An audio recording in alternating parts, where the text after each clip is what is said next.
আসসালামু আলাইকুম। আজকে আমার আম্মু রান্না করবে মজাদার লাল শাক। তো কিভাবে রান্না করলো চলুন দেখা যাক। তো প্রথমে আম্মু নিয়ে নিল ধুয়ে রাখা লাল শাক, তারপরে এটি দিয়ে দিল একটি প্যানে। এরপর যে এখানে দিয়ে দিল কিছুটা লবণ, তারপর একটু নেড়ে চেড়ে আম্মু ঢাকনা দিয়ে দিল। ঢাকনা ওঠানোর পর আম্মু এটিকে নেড়ে চেড়ে ভালো করে মিশিয়ে নিচ্ছে যতক্ষণ না সিদ্ধ হয়ে যায়। পানি শুকানোর জন্য একটু ভালো করে এটিকে নেড়ে চেড়ে সিদ্ধ করে নিচ্ছে। দেখতে পাচ্ছেন কিভাবে সিদ্ধ করে নিল। এই দেখুন কিছুক্ষণ রাখার পর ঢাকনা দিয়ে আম্মু ঢেকে রেখেছিল। এই তো কতটা পানি শুকিয়ে গেছে এবং কতটা কম হয়ে গেছে শাকগুলো। এরপরে যে একটি প্যানে আম্মু দিয়ে দিল কিছুটা সয়াবিন তেল, তারপর এখানে মরিচ ফালি, তারপর পেঁয়াজ কুচি এবং রসুন কুচি দিয়ে দিল।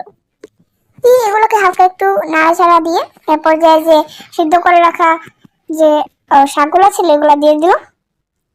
দিয়ে দেওয়ার পর আম্মু এগুলোকে নেড়ে চেড়ে একটু মিশিয়ে নিল। এই যে তৈরি হয়ে যাচ্ছে আমাদের মজাদার লাল শাক।